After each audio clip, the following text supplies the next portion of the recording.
আসসালামু আলাইকুম।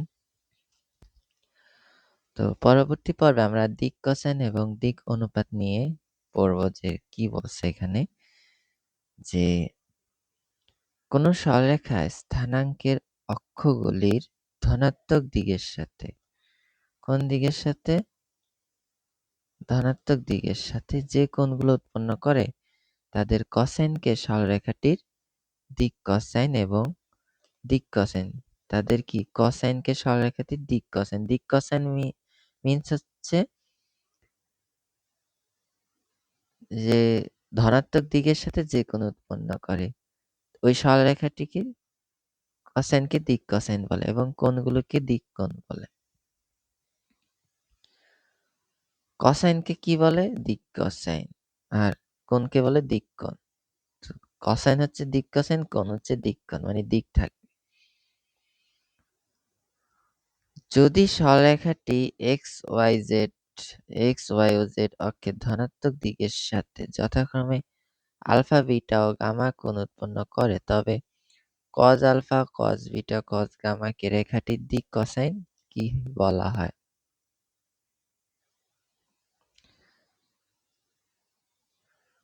দিক কোসাইনকে সাধারণত এল-এম-এন দ্বারা সূচিত করা হয়। তাহলে দিক কোসাইনটা কি? এল-এম-এন হচ্ছে কি? দিক কোসাইন। যদি তিনটি সংখ্যা কোনো সরলরেখার দিক কোসাইনের সমানুপাতিক হয় তবে ওই সংখ্যা তিনটিকে ওই সরলরেখার দিক অনুপাত বলে। কি বলল? যদি তিনটি সংখ্যা কোনো সরলরেখার দিক কোসাইনের সমানুপাতিক হয় তবে ওই সংখ্যাকে ওই সরলরেখার দিক অনুপাত বলে এবং সাধারণত এবিসি দ্বারা সূচিত করা হয়। তো একটি সরলরেখার দিক কোসাইন আমরা তো পড়ছি যে দিক কোসাইনকে সাধারণত এল-এম-এন, এই যে এল-এম-এন দ্বারা কি সূচিত করা হয় এবং দিক অনুপাত তাহলে হবে L divided by A, M divided by B, N divided by কি সি। দিক কোসাইনের মৌলিক উপপাদ্য ৬.৫ এখানে উপপাদ্য ৩ এ বলছে যে কোন সরলরেখার দিক কোসাইন এল-এম-এন হলে দেখাও যে L square plus M square plus N square সমান সমান কি এন। তাহলে এখানে চিত্রটা খেয়াল করি যে ওপি কি রেখা? ওপি সরলরেখার দিক কোসাইন কি হবে? এল-এম-এন, যেখানে পি বিন্দুর স্থানাঙ্ক এক্স ওয়াই কি জেড। দিক কোসাইন হবে এল-এম-এন, যেখানে বিন্দুর স্থানাঙ্ক এক্স ওয়াই জেড এবং ওপি সরলরেখা এক্স অক্ষ, ওয়াই অক্ষ এবং জেড অক্ষের যোগবোধক দিকের সাথে কোন দিকের সাথে আলফা, বিটা, গামা কোণ উৎপন্ন করে। তাহলে আমরা কি বলছি? ওপি সরলরেখার দিক কোসাইন থাকবে এল-এম-এন তো প্রকাশ করে, এটা আমরা শিখে আসছি।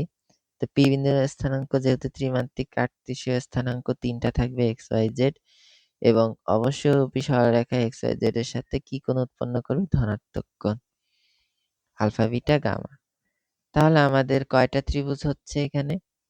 তিনটা। ওপি ওপিএ একটা, ওপিবি একটা, ওবিসি একটা। ওপিএ মানে এক্স অক্ষের উপর ওপি এক্স, ওপি ওয়াই অক্ষের উপর বি, ওপি জেড অক্ষের উপর কি সি। তো তিনটা ত্রিভুজ পেলাম। তাহলে এখন কস যেহেতু 90 ডিগ্রি, তো কস আলফা সমান সমান কি? ভূমিভাগ অতিভুজ না? ভূমিভাগ অতিভুজ, অতিভুজ কি ওপি, সবগুলার অতিভুজ কি ওপি। ওপি হচ্ছে সবগুলার অতিভুজ এবং ভূমি হচ্ছে ধনাত্মক দিকের সাথে হচ্ছে X Y Z, X Y কি জেড, এক্স ওয়াই জেড। তাহলে আমরা এক্স সমান সমান লিখতে পারি OP cos alpha, OP cos beta, OP Z সমান সমান ওপি কজ গামা। এখন এই তিনটার কি করব? ১ ২ ৩ কে বর্গ করে যোগ করছি। তো বর্গ করলে আমরা যোগ করলে কি পাবো? X square plus Y square plus Z square. এখানে যখন বর্গ করব কমন নিলাম, সেক্ষেত্রে থাকে কি এটা সমান সমান ওপি স্কয়ার, এটা সমান সমান ওপি স্কয়ার লেখা যায়। আর এটা তো ওপি স্কয়ার আছেই। তো ওপি স্কয়ার আর ওপি স্কয়ার কি বাদ চলে যায়, থাকে কি cos alpha square plus cos beta square cos gamma square. তো আমরা কি জানি দিক কোসাইন কি? দিক কোসাইনকে আমরা কি দ্বারা প্রকাশ করছি? L M N. এখানে তো প্রকাশ করছি যে উৎপন্ন হবে cos আলফা জেড আলফাকে দিক কোসাইন বলা হয়। তো দিক কোসাইন কি? এই যে cos alpha cos beta cos গামাকে রেখাটির কি বলা হয়? আলফা বিটা গামা কোণের দিক কোসাইন বলা হয়। এটাকে এল এম এর দ্বারা সূচিত করা মানে এল সমান সমান cos আলফা, এম সমান সমান cos বিটা, এন সমান সমান কি cos গামা। তো সেই হিসাবে আমরা cos alpha cos beta cos গামার জায়গায় আমরা L square plus N square plus কি এন স্কয়ার দিয়ে দিলাম। তাহলে আমাদের ইয়া হয়ে গেছে, মানে প্রমাণিত হয়ে গেছে। এখানে আরেকটা বিষয় খেয়াল করতে হবে যে কোন সরলরেখা x y এবং z অক্ষের যোগবোধক দিকের সাথে আলফা বিটা কোণ উৎপন্ন করলে আমরা তো এখান থেকে পাইছি cos alpha square plus cos beta square cos gamma square সমান 1। এখন এখানে যদি আমরা 1 sin alpha square 1 sin beta square 1 sin gamma square যদি দিয়ে দিই সেক্ষেত্রে আমাদের কি হচ্ছে? এখানে 2 হচ্ছে। কারণ এই দুইটা যোগ করলে কি হবে? +3 হবে। তো +3 ওই পাশে গেলে কি হবে? -3 + 1 = -2। এখন এখানে মাইনাস সাইন না আর -2, তখন মাইনাস কমন নিলে তখন আর মাইনাস থাকে না, থাকে sin square alpha sin square beta sin square gamma সমান কি 2 হয়ে যায়। এই ভিডিও এ পর্যন্ত, দেখা হচ্ছে পরের ভিডিওতে। আসসালামু আলাইকুম।